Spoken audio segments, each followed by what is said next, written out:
सभी को नमस्कार। जितने भी हमारे सैम टीवी के व्यूअर्स हैं, दर्शक हैं, जो हमारे से जुड़े हुए एसोसिएट्स हैं, जितने भी इस समय हमारे साथ हमारे चैनल पर लाइव लोग हैं, मैं उन सभी का स्वागत करता हूं। मेरा नाम अमित त्यागी है। हम लोग एक यूनिक कॉन्सेप्ट और एक यूनिक विचारधारा के साथ एक पायनियर कह सकते हैं हमें, एक हम नई रेवोल्यूशन का प्लान कर रहे हैं, जिसको लेके हम एक ऐसा शो हम बनाने जा रहे हैं जिसका नाम मिट्टी के लाल है।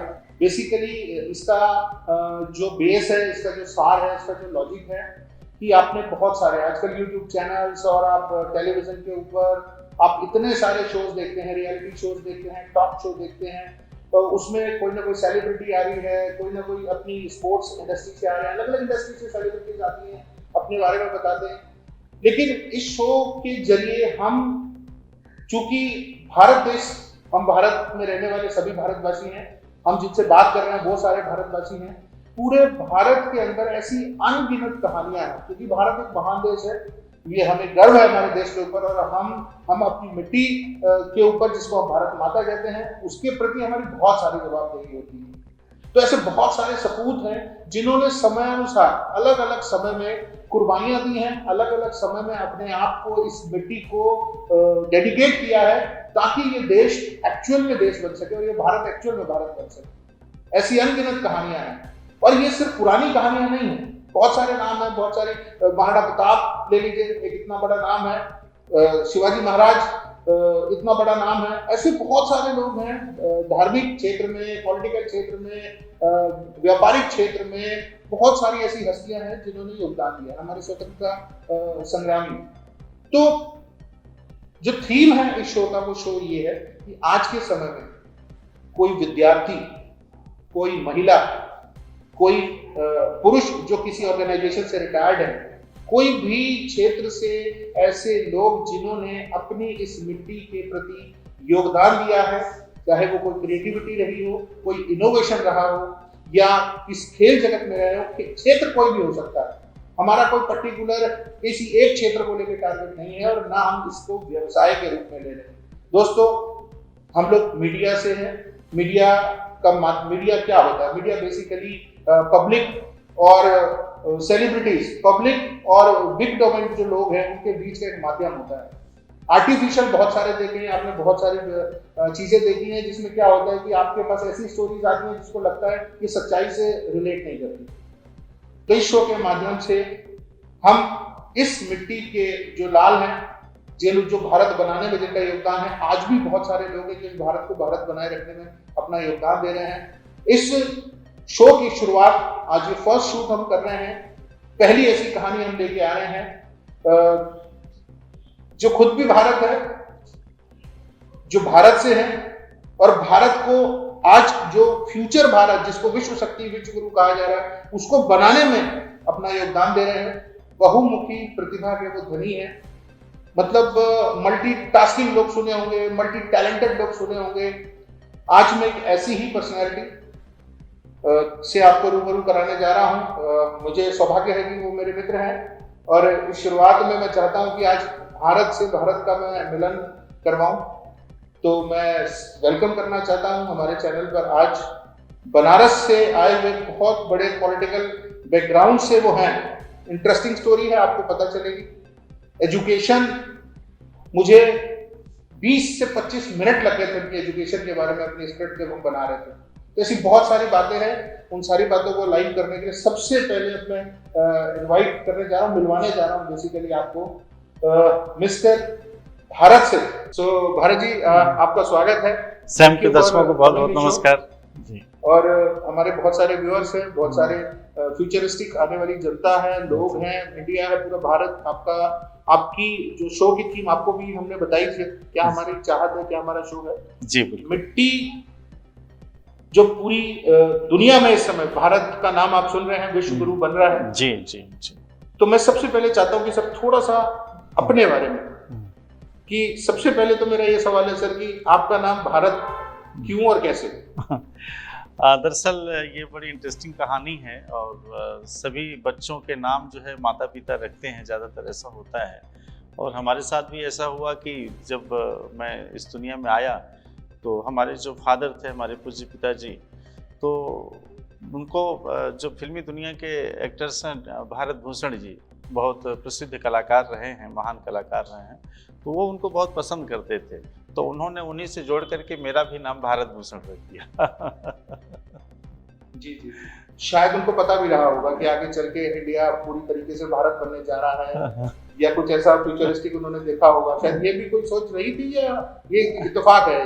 नहीं, एक इत्तेफाक है कि अब उनको वो कलाकार पसंद थे और उन्होंने ऐसा नाम रख दिया, तो कुछ न कुछ मन में उनके रहा होगा कि हमारा भी बेटा आगे चल करके कुछ ऐसा अलग करे जिसे भारत भूषण नाम रखना सार्थक हो जाए। Very good, very good, thanks कहते हैं उनको, धन्यवाद है हमारी तरफ से। अब एक और बात मैं आपसे जानना चाहता हूँ सर, कि थोड़ा सा ये आपका नाम हम वाकिफ हो गए, सबसे पहले तो सर बहुत ही खूबसूरत नाम है, हम प्यार करते हैं, पूरी दुनिया इस शब्द को, भारत, क्योंकि ये देश का भी नाम है, आप इसको बहुत प्यार करते हैं। आपसे तो क्योंकि हमारी मित्रता है इतनी पुरानी जी, तो प्यार तो है ही है। लेकिन आज चूंकि कहीं ना कहीं एक और बात जो बड़ी इंपॉर्टेंट है, मैं तो आपकी प्रतिभा, आपकी एजुकेशन सब ऑलमोस्ट जानते ही हूँ क्योंकि हम इतने साल से हैं। मैं चाहता हूँ कि अपनी जो आपका एजुकेशन बैकग्राउंड है जी, या स्टार्टिंग से और अब तक का एक ब्रीफ आपकी एजुकेशन फील्ड, आपकी फैमिली बैकग्राउंड थोड़ा सा वो बताएं ताकि लोगों को समझ में आ जाए। अब बेसिकली एजुकेशन की बात करें तो जैसे हर युवा की एक इच्छा होती है, हर इंसान की इच्छा होती है कि हम ऐसी कुछ पढ़ाई करें या हमें आगे नौकरी करना है या व्यापार करना है, लेकिन हमारे मन में शुरू से कुछ ऐसा रहा नहीं कि जैसे हमें कोई पढ़ाई करने के लिए, नौकरी करने के लिए कोई पढ़ाई करनी चाहिए या व्यापार करने के लिए या कोई ऐसी चीज़ सीख लेना चाहिए जिससे हमारा रोजी रोटी व्यापार चले, मुझे पैसा कमाने का मौका मिले। तो ऐसा भाव रहा नहीं मन में, बस ये भाव रहा है कि जो अच्छा लगे क्रिएटिव करते जाना, और एजुकेशन भी हमारी ऐसी रही। वैसे तो मैंने सोशियो में मास्टर किया, सोशियोलॉजी में, लेकिन इसके बाद हमने डिप्लोमा किया कर्मकांड में। कर्मकांड में डिप्लोमा, जिस समय लोग कर्मकांड में डिप्लोमा होता है ऐसा शायद जानते बहुत कम लोग थे, उस समय मैंने कर्मकांड में, जो हमारी भारतीय संस्कृति के कर्मकांड है, तो आध्यात्मिक पूजा पाठ, हाँ, तो उस पर हमने डिप्लोमा किया कर्मकांड पे। हमने मराठी भाषा पे डिप्लोमा किया, अच्छा, हाँ, और हमने फोटोग्राफी में डिप्लोमा किया, 3 डिप्लोमा हमने किए। मतलब ये शौक कि बस ये अच्छा लग गया, मुझे ये करना है तो फिर करना है, तो इस तरीके से हमने डिप्लोमा की। फिर सर्टिफिकेट कोर्स हमने किया, हमने गांधीयन थॉट में सर्टिफिकेट कोर्स किया, गांधी विचारधारा में, और हमने संस्कृत संभाषण में किया, और हमने योगा में जो है सर्टिफिकेट कोर्स किया। तो इस तरीके से हमारे 3 सर्टिफिकेट कोर्स रहे।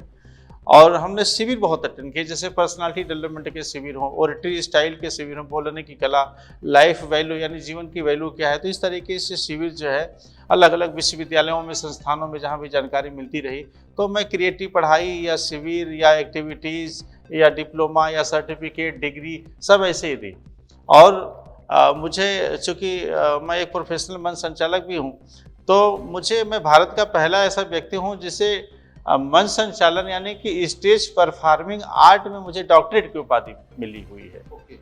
और ये तो भी जो आज के युवा बच्चे स्टेज पे चढ़ने से जो फियर ऑफ स्पीकिंग है, फियर ऑफ फेस, जी, लोगों को फेस नहीं करते हैं, उसमें आपने डॉक्टरेट किया है? हाँ, उसमें मैंने डॉक्टरेट की उपाधि मिली मुझे, क्योंकि मैं ये तो डॉक्टरेट की उपाधि हमें अभी 3 साल पहले मिली है।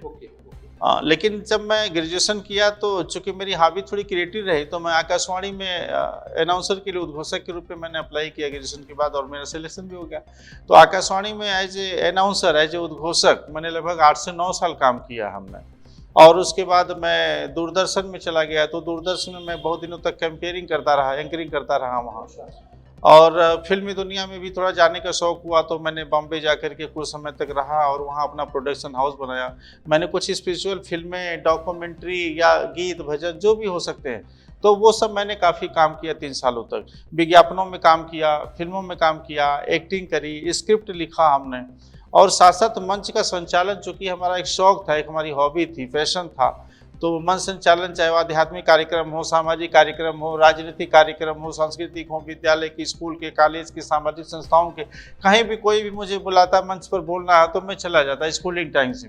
और ये दौर लगभग आज से 30-35 साल हो गया समझ लीजिए करते हुए। तो इस वजह से मंच संचालन करते करते मैंने एक बार प्रधानमंत्री के मंच का भी संचालन किया। फिर धीरे धीरे हमारी देश विदेश की यात्राएं, प्रधानमंत्री मतलब विश्वनाथ प्रताप सिंह जी के का एक कार्यक्रम था, तो उसमें मुझे आकाशवाणी से बुलाया गया था कि आप आइए यहाँ मंच के संचालन करना है। तो मैंने उनके कार्यक्रम का संचालन किया, एज ए प्रोफेशनल संचालन जो होता है, जो बुलाया जाता है। तो इस तरीके से मैंने किया। कुछ रियलिटी शो वगैरह भी हमने किए और सामाजिक संस्थाओं से जुड़ करके बहुत सारा काम करने का अवसर मिला। बहुत सारी संस्थाओं के साथ हमने अलग अलग सामाजिक कार्य किए। उसमें एक रुचि रही, एक जुनून रहा, मन में क्रांति थी, मतलब कुछ न कुछ करते रहना, बैठना नहीं है। तो इस तरीके से एक शौक रहा। फिर बाद में मैं आकाशवाणी को छोड़ दिया। उसके बाद मैं इंटर कॉलेज में लेक्चरर भी हुआ, 3 साल मैंने पढ़ाया इंटर कॉलेज में। फिर वो भी छोड़ दिया, पढ़ाने का मन नहीं हुआ। तो मैं इसमें एक और चीज़ जो मैं जब जानकारी ले रहा था आपके बारे में, जानता भी हूँ चूँकि भाई आपसे जुड़ा हुआ भी हूँ, मित्र हैं, तो मैं बहुत इंटरेस्टिंग हूँ जो आपके फादर हैं। हाँ, उनके बारे में मैंने बहुत सुना सोशल मीडिया पे, चूँकि आपका अकाउंट है मैं देखता रहता हूँ। वो एक बड़ी इंटरेस्टिंग पर्सनैलिटी है। बता तो मैं भी सकता हूँ क्योंकि जानकारी है मुझे, बट मैं चाहता हूँ थोड़ा सा आप उनके बारे में बताएं क्योंकि बेस। दरअसल बात बिल्कुल सही है और आपने ऐसी रग पे हाथ रखा है कि जिस राग को छेड़ने से उसका कोई अंत नहीं, एक अनंत यात्रा है हमारे पूज्य पिताजी की।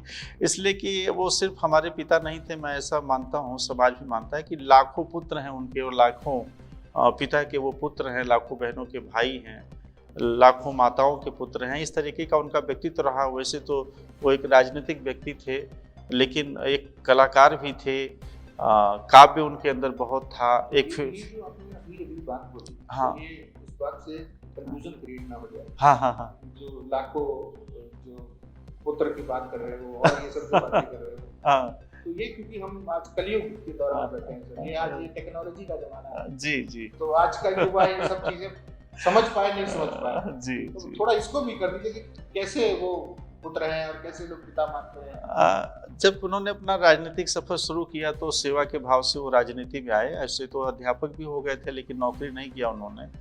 और जब राजनीति में आए तो लगातार पार्टी में काम करते हुए, उस समय पुरानी पार्टियां लोक दल, जनता दल, ये पार्टियां हुआ करती थी।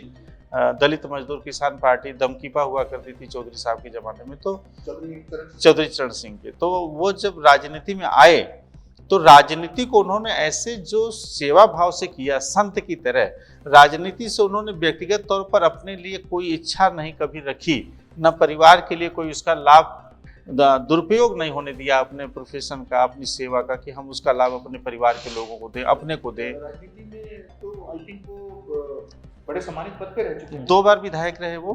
अच्छा, 2 बार विधायक। हाँ, 1985 में और 1989 में 2 बार लगातार वो विधायक रहे। सैदपुर विधानसभा पड़ती है बनारस गाजीपुर के बॉर्डर पर, तो वहां से 2 बार विधायक रहे और वहां से 2 बार लगातार विधायक रहे। ऐसा सात्विक लाइफ और ये आज के जमाने में कभी उन्होंने अपने लिए कोई वाहन नहीं खरीदा, घर नहीं बना पाए, अपने लिए कोई बैंक अकाउंट में पैसा नहीं रखा, किसी से 1 रुपया कभी खर्च नहीं होने दिया, घर वालों को उसका कोई लाभ नहीं दिया कि लोग ये कहें कि उन्होंने अपने पद का, अपने पावर का प्रयोग अपने समाज के छोड़ करके अपने परिवार के, अपने बच्चों के लिए लाभ देने के लिए किया। ऐसा उन्होंने कभी नहीं किया। बड़े बड़े राजनीतिक प्रलोभनों को उन्होंने ठुकराया और सिद्धांत की राजनीति की, सर्व समाज को अपना परिवार समझा, जिसकी वजह से कि लोगों ने उनको अपना बेटा, अपना भाई, अपना पिता मान लिया। ये भाव से जो मानते हैं कि वो सामाजिक प्रॉपर्टी, एक सामाजिक धरोहर बन गए, उनको राजनीति का ऋषि, राजनीति का संत, महामानव और ईमानदारी का उदाहरण ऐसा दिया जाता है कि दोबारा कोई राजित यादव न पैदा हुआ न होगा, इस तरीके से आज भी कहने वाले लोग आपको मिल जाएंगे। तो इस वजह से लोग उनको इस रूप में मानते हैं और उन्हीं का दिया हुआ संस्कार है कि हमारे परिवार में जो हमारे सुपुत्र हैं वो श्रीमद् भागवत कथावाचक हैं। अच्छा, ये उन्हीं का दिया हुआ संस्कार है। एक राजनीतिक के परिवार में एक उसका पोता जो है श्रीमद् भागवत कथावाचक हो और योगाचार्य हो, जो नेट क्वालिफाई कर लिया हो योग में। तो इस तरीके से हमारी जो अर्धांगिनी है उनको भी एक मूर्तिकार हैं और उसमें भी उनका बड़ा योगदान रहा। BFA और MFA, master of fine art, bachelor of fine arts, इस तरीके के कोर्स करके उन्होंने PhD किया और एक अच्छे मूर्तिकार, एक अच्छे शिक्षिका और समाज सेवी के रूप में उनकी आइडेंटिटी है। मेरा यहाँ पर एक सवाल है। एक ईमानदार विधायक, पूरी तरीके से सात्विक प्रवृत्ति की, इतने सात्विक प्रवृत्ति, इतने ईमानदार की लाखों लोग उनको अपने पिता के रूप में देख रहे हैं, लाखों लोगों ने उन्हें अपने बेटे के रूप में देखा। मतलब ये अटैचमेंट और ये बात बोलना अपने आप में साबित करता है कि वो ईमानदार थे। जी, उनके बेटे आप जी, कोई आपका आइडेंटिटी एज ए पॉलिटिकल आज की डेट में आपकी वाइफ मूर्तिका, हाँ बेटा यौगिक साइंस में। हाँ जी। तो यहाँ तो आप हिंदुस्तान में आप देख रहे हैं पूरी सारी पॉलिटिक्स, सारी राजनीति परिवारवाद और जातिवाद से ऊपर आज तक नहीं उठी और चारों तरफ यही चलता है। तो आप नहीं गए राजनीति की लाइन में कि मैं भी विधायक हूँ, पिता विधायक थे, तो यहाँ तो जन्मसिद्ध अधिकार समझते हैं लोग। नहीं, ऐसा होता है, लेकिन हर नियम के कुछ न कुछ अपवाद होते हैं और निकंदन राक्षसों के वंश में प्रहलाद होते हैं। तो जो परंपरागत लोग चीज़ें देखते हैं कि एक नेता के घर में नेता ही पैदा होगा, डॉक्टर के घर में डॉक्टर ही पैदा होगा, इंजीनियर के घर में इंजीनियर पैदा होगा, तो उस पैटर्न से हट करके हमारे पूज्य पिताजी ने संस्कार दिया कि हम जो हमारी आने वाली पीढ़ी या परिवार के जितने सदस्य हों उनकी दक्षता जिस फील्ड में वो अच्छा कर सकते हैं उन्हें उसमें काम करना चाहिए। अगर हमने बाउंडेड कर दिया, हमारे परिवार का ये संस्कार ही नहीं है कि अगर हम किसी राजनीतिक दल में जाते हैं राजनीति करने के लिए तो उस राजनीतिक दल का अपना एक सिद्धांत होता है, उसकी विचारधारा होती है और हम किसी विचारधारा में बंध के रह नहीं सकते। ये हमारे परिवार का संस्कार है। इसी वजह से हमारे पूज्य पिताजी ने अपने राजनीतिक जीवन में बड़े बड़े प्रलोभनों को ठुकराया, बड़े बड़े अवसरों को ठुकराया। उन्होंने कहा कि वैचारिक तालमेल नहीं हो पाया, तो जिसकी वजह से ये संस्कार परिवार में आ गया। अब हम ये किसी भी विचारधारा में बंध के नहीं सकते। हमारी विचारधारा भारत की विचारधारा है, भारत की संस्कृति हमारे परिवार की विचारधारा है, भारत की परंपरा हमारे परिवार की विचारधारा है, तो सब उसी से पोषित है। और भारत के जो विभिन्न प्रकार की संस्कृतियां रही, चाहे शिक्षा के क्षेत्र में चाहे सेवा के क्षेत्र में, तो वो हम अपना के चलते हैं। ये अपना पारिवारिक संस्कार बना लिया। एक और बात जो आपके बारे में विश्वविख्यात है, विश्वविख्यात इसलिए कि आप भारत के बाहर भी जा चुके हैं। मुझे पता है, मैं आपके पेजेस को फॉलो करता हूँ, मैंने खुद देखा आपने इंडोनेशिया की भी यात्रा की, मलेशिया भी आप गए थे, तो वहाँ पर भी आपकी मीटिंग्स को मैंने देखा है, इसे देखते रहते हैं। तो आपको वाणी पुत्र भी कहा जाता है, ये आइडेंटिटी है आपकी। और नो डाउट हम चूंकि काफी साल से हैं तो आपकी आवाज, चूंकि आप एक कवि भी हैं जी जी, इसी से मिल के आपको, क्योंकि मंच संचालन में आप दक्ष हैं, एक्सपर्ट कह सकते हैं, इसीलिए डॉक्टरेट आपके पास है, क्योंकि वो एक कला है, उसमें डॉक्टरेट है। तो ये वाणीपुत्र और ये जो एक स्पेशलिटी आपके अंदर है जो शायद यूनिक है, जैसे अगर ये यूएस होता तो शायद वो पेटेंट भी हो गई होती।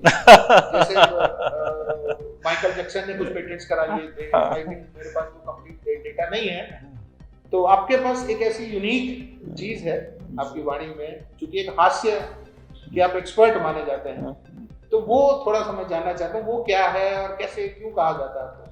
ये एक बड़ी इंटरेस्टिंग स्टोरी है इसके पीछे अमित जी की। जो हमारे फादर थे, जैसे हर आदमी है इंसान, तो दुनिया में जितने भी इंसान हैं सब हंसते हैं, और सब हंसते हैं तो सबकी हंसी अलग अलग होती है। आप इंसान सभी हैं लेकिन देखेंगे तो सबके चेहरे अलग अलग हैं, है ना? तो उस तरीके से हंसी भी अलग अलग होती है। तो हमारे पूज्य पिताजी, लेकिन हमारे परिवार के साथ ऐसा डीएनए में, हमारी परंपरा में क्या है कि जैसे वो हंसा करते थे तो उनकी हंसी एक यूनिक हंसी, मतलब ऐसी हंसी कि अगर उनकी हंसी कोई सुन ले तो उस हंसी को सुन के हंसने लगे। एक ऐसी कुदरती प्रतिभा उनके अंदर, ये आपके फादर में भी थी। और वही सेम चीज, वही चीज, जैसे हमारे चैनल का नाम है सेम, तो वही सेम और सेम में कोई ज्यादा अंतर नहीं है। तो सेम वही हंसी हमारे अंदर आ गई। जैसे मैं हंसता हूं तो फोन पर अगर कोई सुन ले तो लगता है कि मैं नहीं, मेरे पिताजी हंस रहे हैं, तो उनको लगता है अरे वो तो विधायक जी कहाँ से आ गए, वो हंसने लगे। ये सच बात है। तो मैं आप और हम जब भी कई बार बात करते हैं शायद हम 20 मिनट तो हंसते रहते हैं, केवल हंसते रहते हैं। और हंसी ऐसी कि ऐसी हंसी दुनिया में दूसरे से किसी से आप नहीं सुन सकते, दुनिया में कहीं नहीं सुन सकते। अब ऐसा लोगों का कहना है। अब ये कुदरती व्यवस्था है, उसके लिए क्या किया जा सकता है? हमारे जो सुपुत्र हैं अब उनके अंदर भी यही हंसी का टच धीरे धीरे आने लगा, वो भी ऐसे ही हंसते हैं। तो वो एक जैसे हंसी की विरासत, हंसी की परंपरा, अब वो ऐसी कि परिवार में कोई भी आए तो आनंदित हो जाए बस हंसते हंसते। सर मैं यहाँ पर पूरा जी, आजकल लोग लंबी वीडियोस नहीं देखना चाहते, हाँ, बड़ा शॉर्ट टेम्पर्ड लोग हो गए हैं, रील्स में और शॉर्ट्स में चली गई है दुनिया, लोग देखते नहीं है वीडियोस। और मैं भी यहाँ किसी को फोर्स नहीं करने वाला, मैं अपने सभी लोगों से कहना चाहता हूँ हमारी तरफ से कोई फोर्स नहीं है। आप हमें सब्सक्राइब करें, आप हमें शेयर करें। देखिए सिर्फ एक बार जो भी हम स्टोरीज लाएंगे आप उनको देखेंगे तो आप मजबूर अपने आप हो जाएंगे, क्योंकि रियलिटी सबको पसंद आती है। तो आज अब ये जो बात है, ये बात में सर मैं चाहता हूँ कि एक बार क्योंकि हम ऑलरेडी बात कर रहे हैं, अभी और भी बात करेंगे, जो लोग हमें देख रहे होंगे, जो वीडियो चल रही होगी, तो हमें उनका मोड भी चेंज करना है। तो मैं चाहता हूँ जितने भी दर्शक, क्योंकि ये टेलीकास्ट होने वाला इंटरनेशनल जी, तो क्या हम वो हंसी सुन सकते हैं सर? वो यूनिक जो वर्ड में नहीं है किसी के पास, वो उसकी एक झलक सर प्लीज मेरे लाखों करोड़ों फैंस के लिए और लोगों के लिए। अगर आप मुझे अगर ऐसे ही हंसाएंगे तो ये डिमांड बढ़ने लगेगी, मुझे बार बार हंसते ही रहना पड़ेगा। तो सर आपको पता है सबसे ज्यादा पेशेंट आके जिसमें किस चीज के हैं, सबसे ज्यादा बीमार किस बीमारी से लोग हैं? स्ट्रेस से लोग हार्ट अटैक से जा रहे हैं। हाँ। लोगों के पास ना तो हंसने का कारण है ना हंसने की वजह है। उन्हें हंसना आता ही नहीं है, हंसना भूल गई है। क्योंकि यहाँ माँ बाप के पास बच्चों के पास बैठने का टाइम है, बच्चों के पास माँ बाप के पास बैठने का टाइम नहीं है। ये दुनिया इतनी व्यस्त है, क्यों कहाँ कैसे व्यस्त है तो वही जानते हैं। ऐसे में यूनिक सर बाबा रामदेव ने भी हास्य योगा को सबसे बड़ा उपाधि दी है। पार्क में आप सब देखते रहते हैं। हाँ, आजकल तो सुबह देखते हैं कि पार्कों में भी, उसमें पूरी दुनिया में पेटेंट है आपके पास।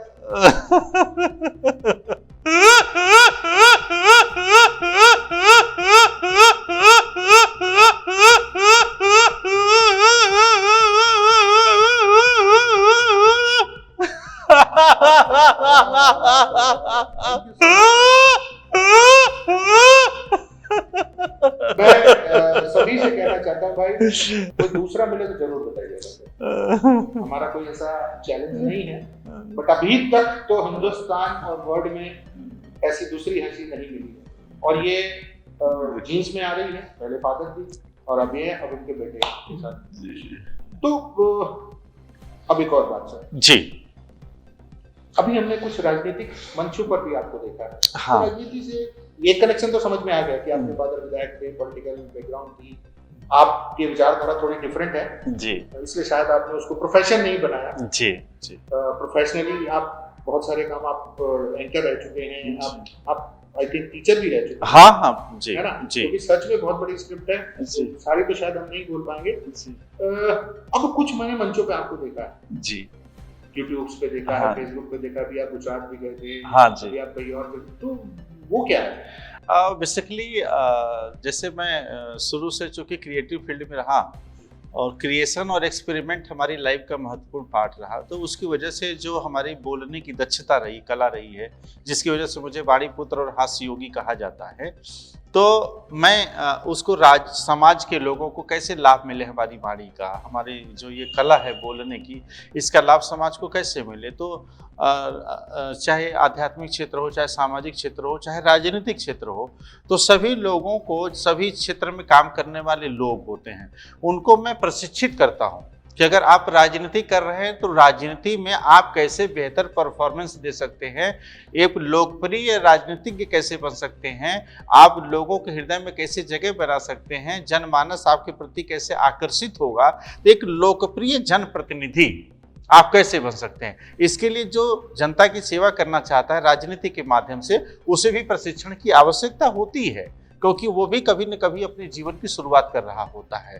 तो हम उन लोगों को प्रशिक्षित करते हैं अलग अलग राज्यों में, जो भी पॉलिटिकल लीडर्स हैं या पॉलिटिकल पार्टियां हैं। हम किसी विशेष पार्टी के लिए या किसी पॉलिटिकल विशेष लीडर के लिए काम नहीं करते, सबके लिए काम करते हैं। इसलिए किसी का नाम लेना यहाँ उचित नहीं है, लेकिन हम सबके लिए काम करते हैं। तो ये जो प्रशिक्षण है, ये जो ट्रेनिंग है पॉलिटिकली, वहाँ तो लोग अपने आप को पहले से ही ट्रेंड मानते हैं, जनता सब जानती है। हाँ, या जो विधायक का टिकट मिलता है, किसी को एमपी का टिकट मिलता है, जिला पंचायत मिलता है, ब्लॉक प्रमुख मिलता है, या जो भी इलेक्शंस हैं, जितनी भी वैरायटीज हैं, वहाँ तो पहले से ही ट्रेंड होगा। तो आपकी मतलब, या चलिए वो समझ में आता है, प्रशिक्षण देते हैं, तो आप क्या उनको ऐसा सिखाते हैं जो आपको सपोर्ट मिलता है उन कैंडिडेट्स को जिताने में या सहयोग करने में? हर इंसान के पास एक चीज होती है कि हर इंसान को ये लगता है कि हम सब कुछ जानते हैं, है ना। ये फोबिया सबको है, ये हमें भी है, ये आपको भी है, सबको होता है, जनरली होता है। इंसान ये समझता है कि हम सब कुछ जानते हैं, लेकिन इंसान ये नहीं जानता कि हम क्या नहीं जानते हैं, है ना। तो इस वजह से हम उसे धरातल से जोड़ते हैं। धरातल क्या है? धरातल का मतलब जिस क्षेत्र में आप काम करने जा रहे हैं, उस क्षेत्र की जो बेसिक आधार है, जो फाउंडेशन है उसका, वो क्या है, जिसकी वजह से आप उस पर बेस्ट परफॉर्मेंस दे सकें। पढ़ाई तो सभी बच्चे करते हैं, लेकिन आईएएस सभी नहीं बन जाते, राजनीति तो सभी करते हैं, लेकिन विधायक, सांसद, मंत्री, प्रधानमंत्री सब नहीं बन जाते। तो वो कौन सी कला है, दक्षता है? एक इंसान राजनीति करता है वो प्रधानमंत्री बनता है, एक इंसान जीवन भर राजनीति करता वो किसी पद पे नहीं जा पाता।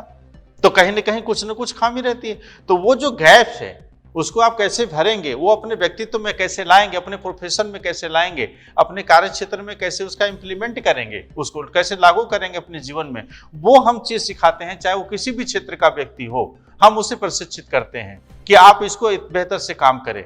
जैसे हम अगर हम फ्लाइट से यात्रा कर रहे हैं, जहाज से यात्रा कर रहे हैं, तो हमें जहाज की यात्रा करने के जो प्रोटोकॉल्स हैं, जो नियम है, उसको फॉलो करना पड़ेगा। अगर हम ट्रेन समझ करके जहाज की यात्रा करने लगे तो शायद ये संभव नहीं, बीच में खड़े हो जाए, बोले मुझे टॉयलेट जाना है ना, तो ऐसा तो हो नहीं सकता। तो वो चीजें हम सर बहुत अच्छा लग रहा है आपसे बात करके भारत भाई जी। लेकिन हर बात में से ना कोई बात निकलती निकालिए। हमारा काम है। अब मिट्टी के लाल की आवाज निकली तो दूर तक तो जाएगी। सर आपसे बहुत सारे और लोगों को हम प्रेरित करना चाहते हैं, क्योंकि इतना बड़ा देश है, यहाँ किसी एक के कुछ करने से होने वाला नहीं। जी जी।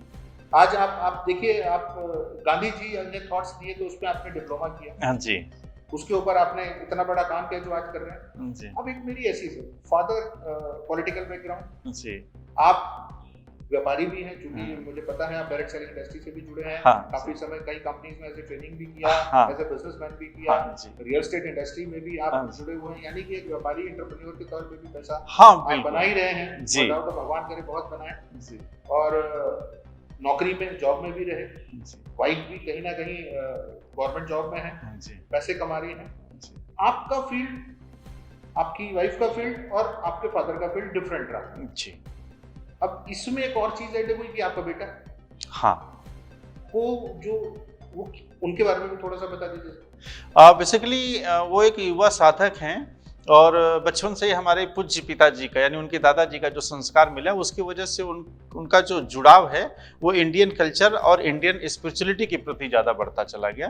तो जिसकी वजह ये रही कि उन्होंने उसी क्षेत्र, फेसबुक के ज़माने में, इंस्टा के ज़माने में, स्नैपचैट के ज़माने में, ट्विटर के ज़माने में, एक्स के ज़माने में जी, ब्लॉकचेन टेक्नोलॉजी के ज़माने में जी, वो बंदा इंजीनियर, डॉक्टर्स, सिविल सर्विसेज को छोड़ के वो साधक बने और योगिक साइंस में उन्होंने अपना करियर, हाँ, योग में आचार्य का कोर्स उन्होंने अभी कंप्लीट किया है, जिसमें मास्टर डिग्री होती है योग में, उसे हम आचार्य कहते हैं हमारी संस्कृति में। तो आचार्य का कोर्स किया और श्रीमद् भागवत कथा भी कहते हैं। और साथ में उनकी उम्र अभी 23 साल कंप्लीट हुई है। 23 साल की, हाँ, 23 साल की उम्र में। और उनका लक्ष्य ये है कि हमारी युवा पीढ़ी है, जो हमारी समकक्ष पीढ़ी है, उस पीढ़ी को हम भारतीय संस्कृति की जो शिक्षा रही है, जो पद्धति रही है, जीवन शैली रही है हमारी, उसके प्रति आज की यूथ को जागरूक करना और उस शैली से जोड़ करके हम उस तरफ लेके जाए जहाँ पे कि भारत को हम विश्व गुरु बनाने की बात करते हैं। तो भारत को विश्व गुरु बनाने का फार्मूला केवल भारत की संस्कृति रही है, भारत की प्राचीन परंपराएं रही हैं, जो हमें एक दूसरे को वैज्ञानिक और आध्यात्मिक तौर पे पोषित करती हैं। तो ये उस मिशन पे काम कर रहे हैं। उनका लक्ष्य ये है कि हम यूथ को इस क्षेत्र में लेकर के आए। इसके लिए सैल्यूट सर, हेड्स ऑफ। मैं आपके बेटे से जरूर मिलना चाहूंगा, मैं फोटो देखे हैं, चीजें देखी हैं, मिल नहीं पाया जरूर। और मैं पर्सनली बड़ा प्रेरित हूँ। मैं भी कंफ्यूज था अपने बेटे के करियर को लेके, तो मुझे दिखाई दे रहा है कि अब हम इस फील्ड में अपने बेटे को डायरेक्शन डाल सकते हैं। इसमें आपके बेटे का योगदान रहेगा और आपके ऐसे मित्रवत वो वजह बन रहे हैं, इसलिए ये मेरे लिए भी और मेरे बहुत सारे लोगों के लिए बहुत फायदेमंद चीज है। नहीं, ये तो मेरे लिए परम सौभाग्य है कि हम किसी को भी इस तरीके से सहयोग दे पाए। सर, और एक छोटी सी बात जी, इतने डिफरेंट मल्टीपल फील्ड्स में आप काम करते हैं, मल्टीटास्किंग है, एंकरिंग भी है, व्यापार भी है, एजुकेशनिस्ट भी है, ट्रेनर भी है, काफी हद तक आप एस्ट्रोलॉजी में भी काम करते हैं, फिल्म भी बनाते हैं। आपकी डॉक्यूमेंट्री हमने देखी है, बाबा साईं के नाम पे आपने बनाई थी। आप कितने बड़े भक्त हैं, हम ये सब जानते हैं। आध्यात्मिक, आपका कोर ब्लड में आध्यात्म है जी। तो ये सब चीजों के लिए ये जो अलग अलग चीजें, हर जगह एक्टिव ही रहते हैं आप और सब जगह कुछ ना कुछ करते हैं। ये टाइम मैनेजमेंट कैसे करते हो आप? क्योंकि यहाँ तो ये मैं इसलिए पूछा जी कि आज के बच्चे को एक काम पकड़ा दो तो दूसरा काम करने के लिए कहता है उसके बाद टाइम नहीं। अगर पढ़ाई करने के लिए कहते हो एक कोर्स करने में जीवन निकाल देते हैं। और आपने इतने सर्टिफिकेशन किए, तो ये टाइम मैनेजमेंट, क्योंकि ये भी मुझे पता है कि आपके पास टाइम मैनेजमेंट को लेकर भी कोई डिप्लोमा है। टाइम मैनेजमेंट का डिप्लोमा तो अमित जी ऐसा है कि ये चीज़ें मुझे जन्मजात जिसको कहते हैं संस्कार, वो उसमें मिल गया। जैसे मैं जब छोटा था, जब मैं होश संभाला गांव में रहता था उस समय, तो मैं क्या करता था कि मैं सारी चीज़ों को, अपने जितनी भी चीज़ें होती बड़े संयोजन उसका इतना बढ़िया करते थे, सजा करके चीज़ों को रखना, चाहे कापी किताब हो, डायरी हो, कपड़े हो, तो ये आदत रही। और मैं रोज लिखता था। मैं जब सोता था तो सोता कि अरे कल का मेरा दिनचर्या जो है, कल मुझे क्या क्या करना है, और कल कहाँ जाना होगा, कहाँ आना होगा, कहाँ पढ़ाई करनी है, क्या काम करने हैं, क्या जिम्मेदारी, तो वो सब मैं कागज पे नोट कर लेता था कि वो चलो अच्छा सोना है आज, कल के मेरे ये काम है, मैं इसे कागज पे नोट कर लेता हूँ। तो वैसे ही हाँ, स्वतः अपने से ये जागृत हुई चीजें, अपने संस्कार में। तो मैं बचपन से ही कल सोना है तो सोने से पहले कल का कार्यक्रम कागज पे लिख लेता था, बना लेता था, फिर सो जाता था। टू डू लिस्ट, हाँ, एकदम बना के। और मुझे ये लगता था कि जब मैं ये काम करता था, जैसे छोटा था तो ज्यादा नहीं महसूस हुआ, लेकिन जब मैं जैसे जैसे बड़ा होता गया तो जैसे मैं कागज पर ये सारे शेड्यूल अपने लिख देता था कि कल मुझे ये करना है, तो रात को जब मैं सोता था तो एकदम निश्चिंत, तनाव मुक्त नींद आती थी, बड़ी अच्छी नींद आती थी। बोले जितना सर में लोड है, सोचता है आदमी सोते समय, वो सब मैं कागज पे उतार देता था, सब लोड कागज पे कर दिया। बोले कल ये करना, उठेंगे देख लेंगे, काम शुरू हो जाएगा, टेंशन फ्री। तो नींद बड़ी अच्छी आने लगी, और तब से लेकर के आज तक इस आदत की वजह से मुझे नींद की प्रॉब्लम नहीं हुई। तो मैं तो ये लोगों को मैसेज देना चाहता हूं, अपने सैम के दर्शकों को, कि अगर आपने अपनी दिनचर्या को, शेड्यूल को कागज पर लिख करके बनाना शुरू कर दिया तो आपके सर का लोड कम होगा, नींद बहुत अच्छी आएगी। इससे तो आप टाइम मैनेजमेंट की वजह से आपका हेल्थ भी अच्छा हो सकता है। मैं तो ये मैसेज दे रहा हूं। और दूसरी चीज कि जब ये सिलसिला आगे बढ़ा तो जैसे जैसे मैं बड़ा होता गया तो हमारी एजुकेशन को लेकर के क्या हमारी इच्छाएं हैं, व्यापार को लेकर के क्या इच्छाएं हैं, जो हमारे रिलेशंस हैं उनको लेकर के क्या इच्छाएं हैं, जो हमारे शौक हैं, जो हमारे जीवन के लक्ष्य हैं, समाज है, राजनीति है, हमारे आसपास के पड़ोस के लोग हैं, सबको लेकर के जो हमारे मन में सोच है, जो योजना है, जो प्लानिंग है, जो कार्य हम करना चाहते हैं, उन सारी चीज़ों को, यानी कि हमें कहाँ कहाँ से कितनी रिक्वायरमेंट है पैसे कमाने की, या कहाँ से हम खर्च करने की क्या ज़रूरत है, कहाँ पे करनी, तो ये सब शेड्यूल में लिखने लगा। और इसका नतीजा ये निकला कि मैंने अपने पूरे जीवन का ही खाका डायरी में लिख दिया कि मुझे पूरे लाइफ में क्या करना, इसकी एक अलग डायरी है। ये कब लिखा आपने? ये लिखता रहता हूँ, जैसे उसमें चीजें इंप्लीमेंट होती रहती हैं। आज भी लिखते हैं? आज भी लिखते हैं। वैसे कोई चीज अगर सुधार करनी या कोई नई चीज उसमें ऐड करनी है तो ये तो सिलसिला चलेगा। तो ये सालों से हमने कई ट्रेनिंग वर्कशॉप्स में सुना है, मैं मार्केटिंग प्रोफेशन में बीइंग इन, मैं भी ट्रेनर हूँ, आप जानते हैं। हाँ बिल्कुल, चैनल है जी। और प्राइवेट ऑर्गेनाइजेशंस के लिए किया है अभी तक। अमित त्यागी तो एक बड़ा नाम है सर, हम लोग सुनते रहे पहले सर, और शायद वही वजह बनी जो हमें जी आप बिल्कुल भी आए थे, हम भी आए थे, जी। जो सिखाया जाता है डायरी में नोट करना चाहिए, आपके गोल्स होने चाहिए, आपका विजन होना चाहिए, तो डायरी में लिखना इतना इम्पोर्टेंट है। ये आज आई थिंक मुझे ऐसा लग रहा है वैल्यू तो करता है, लेकिन लोग प्रैक्टिकल नहीं करते, सुनते हैं लेकिन फॉलो नहीं करते। और जो लोग फॉलो करते हैं, हाँ, उसमें से एक आप हैं। देखिए होता क्या है अमित जी कि जैसे हम खाना खाते हैं तो आजकल ज्यादातर कल्चर क्या है कि हम चम्मच से खाना खाते हैं, चम्मच से खाना खाना है हमें, तो चम्मच से ज्यादातर लोग खाते हैं। लेकिन आप फील करिए कि जिन लोगों ने हाथ से खाना खाया है और वो फिर चम्मच से खाना खाने लगे, तो उनको ये महसूस होता होगा कि हाथ से खाने में और चम्मच से खाने में सेटिस्फेक्शन का क्या फर्क है। ये उनसे पूछेंगे तो आप बताएंगे। लेकिन जो बच्चा केवल चम्मच से ही बचपन से खाना शुरू किया, उस फीलिंग्स को नहीं बता सकता कि दोनों में क्या अंतर है और दोनों में सेटिस्फेक्शन का लेवल कितना अलग है। उसी तरह से आज टेक्नोलॉजी और कंप्यूटर के युग में भी, सोशल मीडिया के युग में भी, अगर आपने हाथ से लिखना बंद कर दिया तो जिस दिन आदमी हाथ से लिखना बंद कर देगा उस दिन वो आदमी खुद जो है अपने को डेड महसूस करेगा। हाँ, आप हर चीज, जैसे अगर ये भी सजेशन लोग मानेंगे तो आज के युवा डायरी में नहीं लिखना चाहते, नोटपैड में लिख रहे हैं। लेकिन लिखना चाहिए। लिखने से क्या है कि आपकी मानसिक सक्रियता बनी रहती है लिखने की वजह से, क्योंकि आपके अंग काम करते हैं। और जब आप मोबाइल पर टाइप करते हैं तो आपका दिमाग काम करता है, दिल काम नहीं करता, केवल दिमाग से। सोच कुछ और रहे हैं, बोल कुछ और रहे हैं। लेकिन जब आप लिखते हैं तो सोचना और लिखना दोनों एक साथ होता है। भारत भाई, एक बड़ा जरूरी सवाल मैं करना चाह रहा हूँ आपसे जी, जो मेरे लिए नहीं, सारी इस समय पूरे भारत के लिए इम्पोर्टेंट है जी। और शायद आप सही व्यक्ति हैं जिससे ये सवाल करके आई थिंक हमें लगता है कि रियल जवाब लोगों तक पहुंच मैं कोशिश करूंगा कि आज का जो ट्रेंड चल रहा है चारों तरफ, चूंकि आप हर तरीके से जुड़े हुए हैं, अध्यात्म से जुड़े हुए हैं जी, आप बिजनेस बैकग्राउंड से जुड़े हैं, टेक्नोलॉजी नो डाउट आप आज के हैं तो टेक्नोलॉजी से भी जुड़े हैं। एक बहुत बड़ी परेशानी है, बहुत बड़ा कंफ्यूजन है, एक बहुत बड़ी भ्रांति है कि आज का युवा सब देख रहा है। वो पॉलिटिकल, चूंकि देश पॉलिटिक्स सिस्टम से चलता है, ब्यूरोक्रेसी से चलता है, लेकिन ब्यूरोक्रेसी को गवर्न तो अल्टीमेट पॉलिटिशियंस कर रहे हैं। हाँ, तो पॉलिटिक्स और ब्यूरोक्रेट्स का कंबाइंड काम करना ये अपने आप में बहुत बड़ा चैलेंज हमें भी लगता है।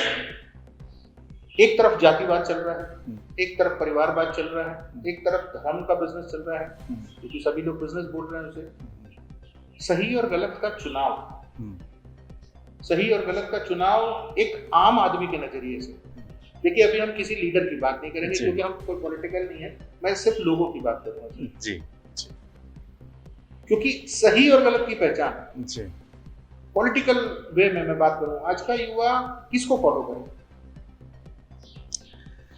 देखिए अमित जी, ये सवाल थोड़ा सा, चूंकि आप पॉलिटिकल ट्रेनर हैं, हाँ जी, क्योंकि जब आप जाते होंगे कोई हो सकता है आपको सारी पार्टियां इनवाइट कर लें। जी बिल्कुल करती हैं, अलग अलग पार्टियां करती हैं, मैं सबके लिए काम करता हूँ जी। तो फिर ऐसे में पब्लिक को क्या आप कहना चाहेंगे, वो कंफ्यूजन कैसे खत्म करेंगे? नहीं, बेसिकली कंफ्यूजन तो होता नहीं है, कंफ्यूजन केवल मानसिकता में आ जाता है, कंफ्यूजन होता नहीं, क्योंकि जो सत्य है वो हमेशा सत्य रहेगा। हमने अपनी मानसिकता से अगर सत्य को असत्य बना लिया तो हमारे लिए सत्य है, लेकिन वैसे तो वो सत्य है। उसी तरीके से आज का जो यूथ है, जो हमारे देश की जनता है, खासतौर से युवा वर्ग जो हमारा है, तो उसे ये मालूम है कि सही क्या है और गलत क्या है, हम तरक्की किस वजह से कर सकते हैं, हम आगे किस वजह से बढ़ सकते हैं। दुनिया में आज कंपटीशन बहुत ज़्यादा है, तो अगर हमारी आपस में कंपटीशन है तो कंट्री से कंट्री की भी कंपटीशन है कि हमें हमारे अपने देश को विकसित देश बनाना, विकासशील देश से विकसित देश की तरफ ले जाना है, विश्वगुरु बनाना है, हमारे देश की पहचान अच्छी हो, हमारे देश की संस्कृति को लोग जाने, हमारी परंपरा को जाने, तो सब जानते हैं। तो मेरे ख्याल से हर आदमी की जीवन की प्रथम प्राथमिकता जो होनी चाहिए कि हमारा राष्ट्र, हमारा देश कैसे तरक्की करेगा और वो कैसे हर प्रकार से महफूज रहेगा, सुरक्षित रहेगा। इसके लिए हमेशा अपने लीडर का चयन करना चाहिए। लीडर मीन्स कि जो हमारे देश को राजनीतिज्ञ के तौर पर लीड कर रहे हैं, तो ऐसे लोगों को जो देश को प्रथम रखें और दूसरे नंबर पर हमारी जो भारत की संस्कृति है, जो हमारी एकता है, जो भाईचारा है, ये एक रहे। तो मुझे लगता है कि देश सुरक्षित होगा तो भाईचारा मजबूत होगा, और भाईचारा मजबूत होगा तो देश तरक्की करेगा। और जो लोग इस विचारधारा से पोषित होकर के काम कर रहे हों, हमारे देश के युवा को ऐसे लोगों को चयनित करना चाहिए, सपोर्ट करना चाहिए, मेरा ऐसा मानना है। अब हम कुछ शब्दों के साथ एक फाइनल, अब मैं, जैसे हम एक पेरेंट हैं, आप भी पेरेंट हैं जी, बच्चों की बात कर ली, युवा की बात कर ली, अब हम जो पढ़ लिख गए हैं, जो ग्रेजुएशन में चले गए हैं, जो इंजीनियरिंग डिग्री कर रहे हैं, या इस लेवल पे वो मेच्योरिटी पर आ जाते हैं जी। अब मैं ये थोड़ा सा कहना चाहता हूँ कि आप उन पेरेंट्स को जिनके बच्चे भी छोटे प्राइमरी सेक्शंस में हैं, जूनियर सेक्शंस में हैं, इंटरमीडिएट सेक्शन में हैं, जिनको भी करियर बनाना है, उनको सिर्फ या तो सिविल सर्विसेज पता है, क्योंकि 24 घंटे सोशल मीडिया पे सिविल सर्विसेज की कोचिंग का इतना बड़ा बिजनेस चल गया है कि सरकार को बोलना पड़ गया। चारों तरफ उनको इंजीनियरिंग दिख रही है, चारों तरफ उनको मेडिकल्स के दिख रहे हैं, या फिर बॉलीवुड दिख रहा है या स्पोर्ट्स दिख रहा है। क्या सिर्फ यही प्रोफेशन है? क्योंकि एक एक्सपर्टाइज और है आपकी जो मुझे नॉलेज है सर जी जी, क्योंकि आप प्रोफेसर भी रहे हैं जी, तो वो बहुत सारी कुछ एक जानकारियां आप पे हैं जो हमने कल डिस्कस भी किया था जी। वो मैं चाहता हूं कि एक बार युवा को बताएं, क्योंकि यहाँ क्या हो रहा है सर, आप रोज सुन रहे हैं, आज वहां युवा आंदोलन कर रहे हैं, टीचर्स आंदोलन कर रहे हैं, नौकरी के लिए आंदोलन कर रहे हैं, गिने चुने 5-7 प्रोफेशन। क्या सिर्फ 5-7 प्रोफेशन पे ही ये पूरा साम्राज्य? नहीं, ऐसा नहीं है। देखिए है क्या कि ये बहुत बड़ी समस्या है। जिस तरीके से हमारे देश में या दुनिया में कहीं भी अगर बेरोजगारी की समस्या है, तो बेरोजगारी की समस्या जो है वो तो होती ही है, लेकिन उसके अलावा बेरोजगारी की समस्या के कारण एक और भी है कि हम सारे रोजगार के बारे में जानते नहीं है, अवसरों के बारे में जानकारी नहीं, उसकी एजुकेशन की कमी, उसकी शिक्षा की कमी है। इस वजह से भी पर्टिकुलर किसी भी फील्ड में भीड़ ज्यादा हो जाती है और लगता है कि लोगों को नौकरी रोजगार नहीं मिल रहा। ये समस्याओं का समाधान हम अपने लेवल पर भी कुछ इस तरीके से कर सकते हैं। मैं तो गार्जियन से भी निवेदन करूंगा, जो हमारे अभिभावक हैं, कि अपने बच्चों के लिए इस काम को करें कि जैसे हम लगता है कि बच्चों को, जैसे हमने बीए करा दिया तो बीए करा रहे हैं, बीएससी करा दिया या एमबीए करा दिया या बीटेक करा दिया या बीसीए करा दिया, जो प्रचलित कोर्स हैं जिसमें सभी चाहते हैं। अब कोई प्लानिंग नहीं है घर में, गार्जियंस के बच्चों के साथ कोई डिस्कस नहीं कि बच्चा आखिर में क्या क्या कर सकता है, या हम बच्चे को ये बता सके कि इसके अलावा क्या क्या अवसर है जहाँ पे बेस्ट कर सकता है बच्चा। तो जो हम ऑप्शन देते हैं उसी में से वो चूज करता है, और उस ऑप्शन से उसकी प्रतिभा, उसका नेचर शायद नहीं मैच करता, उसको कुछ और करने को चाहिए, कुछ और बेहतर कर सकता है, लेकिन हमने ऑप्शन इतने ही दे दिए, बाकी लिमिट दे दी, जानकारी है नहीं, तो उसी में से चूज करता है और उसमें भीड़ बढ़ती जाती है और लोग कामयाब भी नहीं होते। इसकी वजह से लोग फ्रस्ट्रेशन में आते हैं। तो मेरा ये कहना है कि जो गार्जियंस हैं और जो स्टूडेंट्स हैं, सभी जो है जितने भी विश्वविद्यालय हैं हमारे देश में, मान्यता प्राप्त विश्वविद्यालय, राज्य विश्वविद्यालय, शिक्षण संस्थाएं जहां पे हम शिक्षा ग्रहण करते हैं, उनकी वेबसाइट्स पे जाकर के आप सर्च करें कि कौन कौन से कोर्स नियरेस्ट विश्वविद्यालय और कॉलेज में कौन कौन से कोर्स चल रहे हैं, और उसमें जो एडमिशन है वो होते हैं तो कितने बच्चे किस विषय में कितने बच्चे एडमिशन लेते हैं, उनका रेशियो क्या है। बहुत सारे ऐसे विषय रह जाते हैं जहां पर कोई एडमिशन ही नहीं लेता, और पता चला अगर उस पढ़ाई को हम पढ़ ले तो हमें नौकरी भी आसानी से मिल जाए, हमें स्वरोजगार भी मिल जाए, दोनों चीजें मिल सकती हैं। लेकिन हम क्या करते हैं कि हमने बीएससी बीकॉम कर लिया, हमने बीएड बीटीसी कर लिया और वेट कर रहे हैं। तो हम यही चाहते हैं, गार्जियन से भी और स्टूडेंट्स से भी निवेदन करते हैं कि आप ऐसे कोर्स को सर्च करें जिसमें स्टूडेंट्स की कमी है लेकिन उसमें रोजगार आपको तुरंत मिल सकता है। तो आप ऐसे विषय में भी एडमिशन लें और पढ़ाई करें, आपको अच्छा अवसर भी मिलेगा काम करने का, स्वरोजगार करने के, और नौकरी भी मिलेगी। क्या आप ये कहना चाहते हैं कि सोच के दायरे को थोड़ा बढ़ाओ, मतलब ये नहीं कि सिर्फ पुलिस में ही जाना है, टीचिंग में ही जाना है, इंजीनियर ही बनना है, ऐसा नहीं। इससे बेटा जो भेड़ चाल है, हाँ, उससे हटके बहुत सारे ऑप्शंस हैं जहाँ जॉब ही चाहिए ना। क्योंकि यहाँ क्या होता है हिंदुस्तान में, जो हम सब हिंदुस्तानी हैं, जॉब को लेकर मानसिकता बड़ी डिफरेंट है। नहीं, जॉब में सेटिस्फेक्शन उन्हें सेटिस्फाई होता है, बिजनेस से डरते हैं, कोई बात नहीं। देखिए यहाँ हम स्पेशली ये नहीं प्रमोट कर रहे कि आप व्यापार ही करिए, हम ये भी प्रमोट नहीं करते कि आप जॉब ही करिए। चॉइस इज योर्स, आपको एंटरप्रेन्योर बनना है, क्योंकि रतन टाटा भी इसी जानकारी तो होना चाहिए लोगों को, धीरू भाई अंबानी भी इसी धरती से हैं, और एक से एक बड़े क्वालिटी कुशल अभी आप मूवीज बनने लगी हैं, ऐसे ऐसे हमारे पास आईएएस पीसीएस ऑफिसर्स भी हैं, ऐसे डॉक्टर्स भी हैं। तो प्रोफेशन कोई बुरा नहीं होता, पैसा आपको कमाना है। जैसा कि इससे बड़ा एग्जांपल मैं नहीं दे सकता सर, जिनके फादर पॉलिटिकल बैकग्राउंड एमएलए, ईमानदार, इंपॉर्टेंट है, ईमानदार एमएलए जी, जिसने अपने लिए गाड़ी भी नहीं खरीदी। अभी तक हमने ईमानदारी के नाम पे गिने चुने नाम सुने थे। हमारे प्रधानमंत्री थे जो बहुत ईमानदार थे, हमारे गृह मंत्री थे जो बहुत ईमानदार थे, एक ऐसे विधायक भी हैं। यही एजेंडा है इस शो का कि ये एक ऐसी स्टोरी, आज से पहले उन विधायक का नाम सिर्फ वही लोग जानते थे जो उनसे जुड़े हुए थे जी, क्योंकि अब वो पार्टी भी काफी हद तक कमजोर हो चुकी है, जिसका नाम लोक दल है जी। वो इसलिए हम कह रहे हैं क्योंकि इनके फादर पर्टिकुलर उस पार्टी से थे जी। तो ऐसे लोग जो मैं सभी से कहना चाहता हूँ, सर अपनी सोच को बढ़ाइए, एजुकेशन लेवल एलिवेट कीजिए। सिर्फ आप घुसे मत रहिए सोशल मीडिया के अंदर, या पर्टिकुलर दोस्ती यारी के चक्कर में आप चले जाते हैं। थोड़ा सा डीप स्टडी करें। स्ट्रेस, जो आजकल बच्चों को बहुत जल्दी स्ट्रेस आ जाता है, अपने मन की चीज ना मिलना, इस स्ट्रेस को नॉलेज से खत्म किया जा सकता है। बिल्कुल बिल्कुल।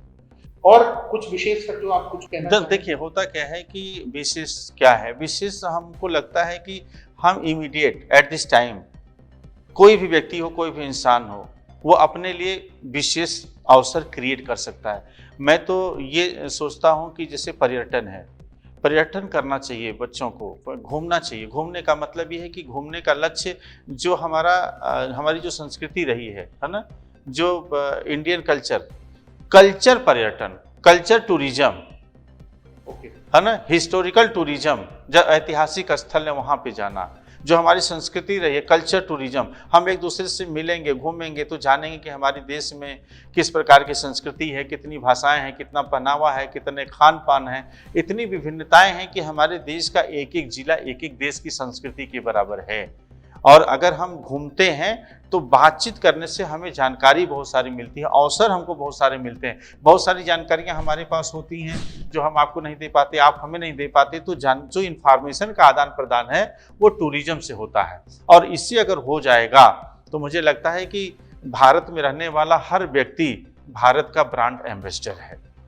उसे अपने व्यवहार से, अपने पहनावे से, अपने खान पान से, अपने आचरण से, अपनी सोच से, क्योंकि हमारे यहाँ कहावत है ना कि हर इलाके की अलग अलग भाषा है, अलग अलग पानी का स्वाद है, अलग अलग वाणी का स्वाद, पानी और वाणी की बात की जाती है। तो इस तरीके का हमारा देश है। तो जिस मिट्टी में, जिस क्षेत्र में, जिस इलाके में कुदरत ने हमें भेजा है, जहाँ पे हमने जन्म लिया, जिस माँ बाप की कोख में हमने जन्म लिया, वहाँ की संस्कृति को ही अगर हम रिप्रेजेंट करें तो इस तरीके से हमारे भारत में कितनी संस्कृतियाँ हैं, तो सब अगर रिप्रेजेंट करेंगे तो ये हमारा भारत का जो गुलदस्ता है कितना खूबसूरत नजर आएगा। हम अपनी संस्कृति से रूबरू होंगे और भारत में किसी को ब्रांड एम्बेसडर बनाने की जरूरत नहीं होगी, हर व्यक्ति भारत का ब्रांड एम्बेसडर होगा और तब जाकर के मुझे लगता है कि भारत विश्व गुरु बन जाएगा, इसमें कोई दो राय नहीं। चलिए, बहुत खुशी हो रही सर आपसे बात करते हुए। आप, जहाँ तक मेरी इंफॉर्मेशन है, बस एक आखिरी सवाल आपसे पूछना चाहूंगा कि आपकी एक्चुअल कहाँ आप पैदा हुए, कहाँ इस समय आप रह रहे हैं, उस मिट्टी के बारे में हम जानना चाहते हैं और उस मिट्टी की क्या खासियत है, क्योंकि आप एक ऐसे क्षेत्र से आते हैं जिसको पूरी दुनिया मानती है। तो उसके बारे में थोड़ा सा बताइए ताकि हम रिलेट कर सकें चीजों को। अब मेरा नाम भारत है, आपने पहले बता दिया और दर्शक भी, आप देख रहे हैं कि दर्शक हमारे उधर देख रहे हैं, आपको भी दर्शक देख रहे हैं कि आपने बताया था कि मैं भारत में हूं और भारत में पैदा हुआ हूं और इसके बाद जो है भारत की मिट्टी का रहने वाला हूं। तो मैं यही कहना चाहूँगा कि चंदौली एक छोटा सा जिला है उत्तर प्रदेश बिहार के बॉर्डर पर, उसी धरती ने मुझे जन्म दिया, उस मिट्टी का मैं लाल हूँ। और जैसे आपके कार्यक्रम का नाम भी मिट्टी का लाल है, तो हम सब चंदौली ज़िले में हम पैदा हुए, बनारस में हम रहते हैं और हमारी एजुकेशन बनारस, लखनऊ, चंदौली तीनों ज़िलों में हुई है। और इस समय हम इस कार्यक्रम में, जो आपने कार्यक्रम का नाम रखा है मिट्टी के लाल, तो मैं भारत के मिट्टी का लाल, एक छोटा सा भारत। अभी आप कहाँ रह रहे थे? अभी तो मैं वाराणसी में रह रहा हूँ। बनारस, महादेव जी। भारत जी, आप हमारे बुलावे पर आए, आपने अपना समय दिया। लास्ट हम इस शो को क्लोज करते हुए मैं एक आखिरी मैसेज दिलवाना चाहता हूँ जी, कि आप लोगों को जी as a career point of view जी एक स्पिरिचुअल लीडरशिप बनने की तरफ बोलेंगे, एक पॉलिटिकल लीडर बनने के लिए बोलेंगे, बिजनेसमैन बनने के लिए बोलेंगे, कौन सी राह है जिस पर आप आज के युवा को डायरेक्शन देना चाहेंगे, इस तरफ अगर वो ध्यान दें जी, तो सेल्फ ग्रोथ, नेशनल ग्रोथ, हमारे देश जी, उनकी खुद की, देखिए अपनी इंडिविजुअल ग्रोथ तो सब चाहते हैं जी जी, तो क्या उनको अपना लास्ट मैसेज देना चाहते हैं ताकि ये मिट्टी जिसने अनगिनत योद्धा दिए हैं, अनगिनत स्टार्स दिए हैं और अनगिनत बिजनेस लीडरशिप दी है, तो वो मैसेज एक फाइनली आप उनको दें कि किस तरफ थोड़ा सा ध्यान और डिटेल में दें। जैसे आपने अपने बेटे की डायरेक्शन दी, आज वो CBSE, I think CBSE board से थे, हाँ पहले सीबीएसई से सीधे वो आचार्य, हाँ आचार्य, ये जो परिवर्तन है जी, इसमें वो खुद सक्सेसफुल भी हैं और बड़ी ऑर्गेनाइजेशन के साथ है भी, हाँ जुड़े जी, हुए हैं जी। एक लास्ट मैसेज मैं चाहता हूँ एक बार कि किस तरफ युवा ध्यान दें तो दोनों तीनों चीजों को बेनिफिट मिले, उनको भी बेनिफिट मिले और डायरेक्टली इनडायरेक्टली अपने देश की जो विश्व गुरु हमें बनना है जी, उसको भी सहयोग मिले।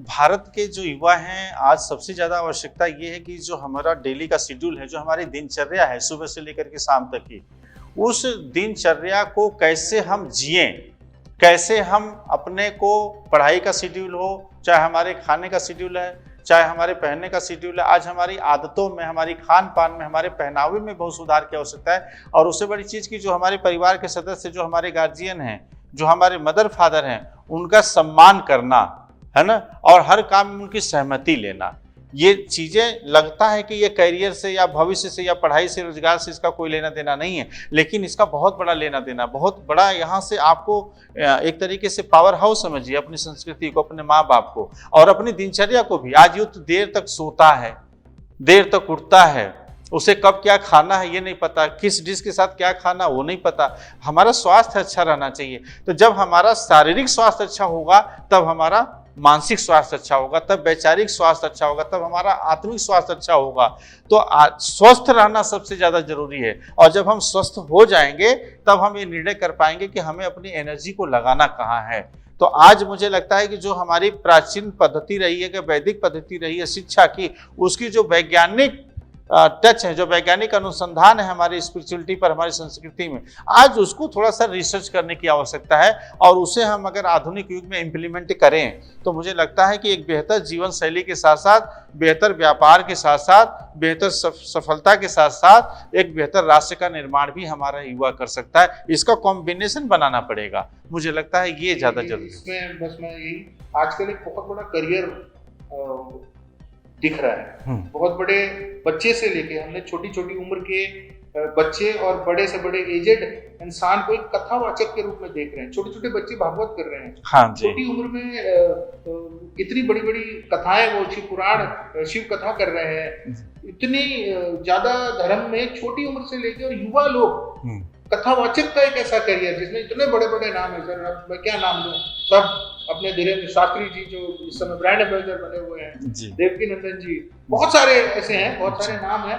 उन सभी को हम भी देखते हैं, फॉलो करते हैं। भागवत तो नो डाउट बहुत अच्छी करते हैं। तो ये जो एक कैरियर है, और ऐसा भी मेरे पास आपके लिए इंफॉर्मेशन है कि आपके द्वारा ट्रेंड किए गए कुछ अप्रोक्सीमेट 12 या 15 बच्चे ऐसे हैं जिसमें आपके सुपुत्र भी हैं, जिनको आपने कथावाचक बनाया है। जी। बस वो एक बात आप बताइए, तो ये मैं इसके बाद आपको परेशान नहीं करूंगा। नहीं, परेशानी की कोई बात नहीं है। ये आपने बुलाया तो आपका अधिकार है सवाल पूछने का। बेसिकली कथा वाचन जो है, ये कोई प्रोफेशन तो है नहीं, ये आस्था का विषय है और ये समाज सुधार का विषय है। हाँ, प्रोफेशन है, लेकिन ये इसका जो वास्तविक स्वरूप होना चाहिए वो होना चाहिए राष्ट्र निर्माण, व्यक्तित्व निर्माण, ये होना चाहिए। तो मैं उस दृष्टिकोण से इसे देखता हूं। और कथा वाचन केवल श्रीमद् भागवत कथा या राम कथा या शिव कथा, सारी कथाएं होती हैं। अलग अलग धर्मों में, अलग अलग पंथों में, अलग अलग आस्थाओं में अपने अपने प्रकार से धार्मिक प्रचार का एक माध्यम है, और उसमें कथा वाचन भी है ना।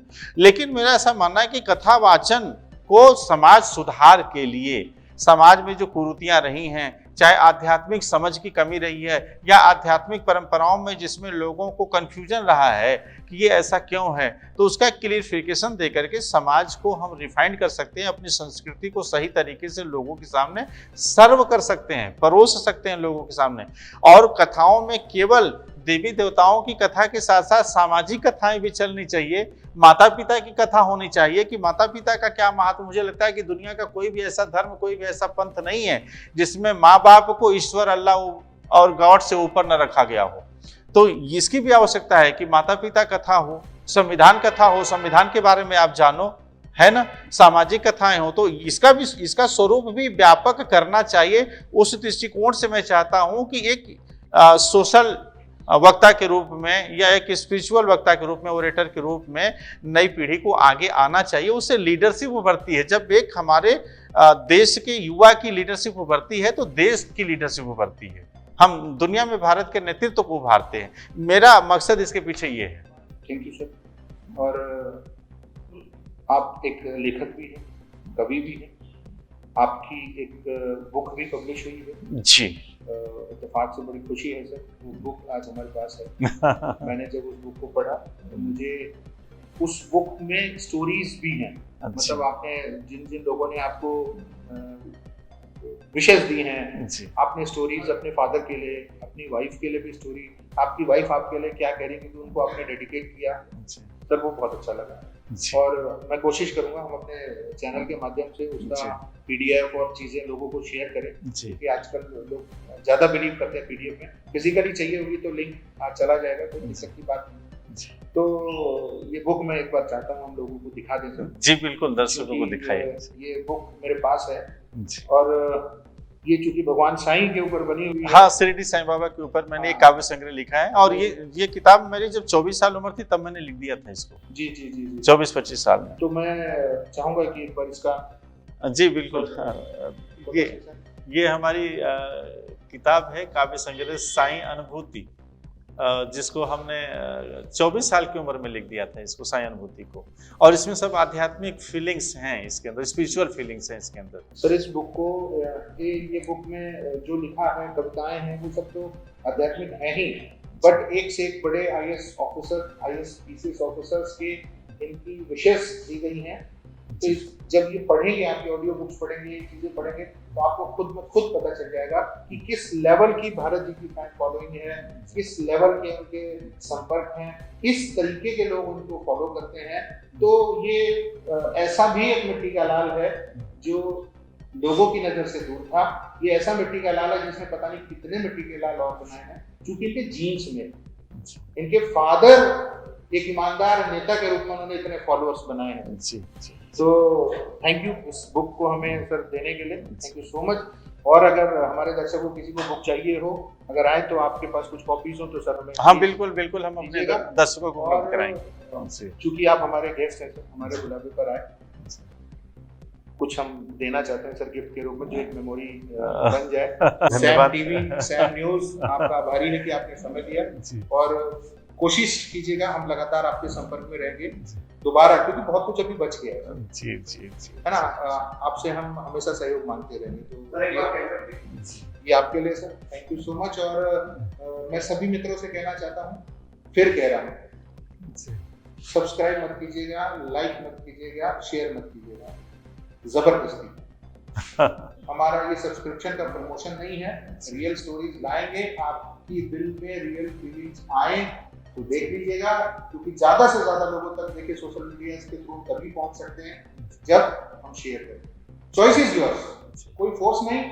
थैंक यू सो मच, आप सभी को नमस्कार। सब्सक्राइब करें साम टीवी, क्योंकि हम आ गए हैं अब आपके बीच, दिखाएंगे सत्ता के वादों और अपराधियों के एक एक कारनामे की हकीकत। और हाँ, अगर आपके पास भी हो कोई ऐसी खबर तो कमेंट करके हमें बताएं, क्योंकि बिना डर और दबाव के हम दिखाते हैं हर एक खबर डंके की चोट पर।